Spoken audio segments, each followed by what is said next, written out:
বাবুজি বেলা নাই বাসনাই দাও আগো। আর একবার বলো না কি গো বাবা, যদি কোনো রাজা কিংবা জমিদার যদি কোনো অসহায় দরিদ্র মানুষের কাছে যায়, তার অবস্থাটা কেমন হয়?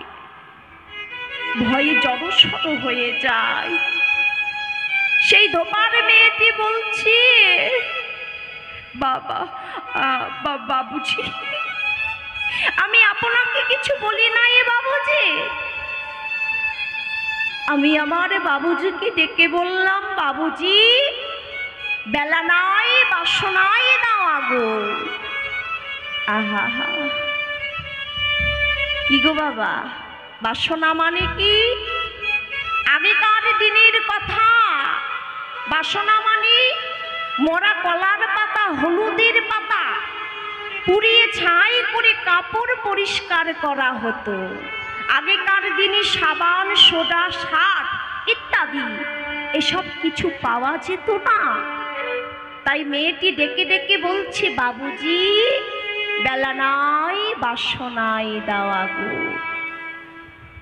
লালা বাবু তুই নয়ন জলে কেঁদে কেঁদে বলছে, মেয়ে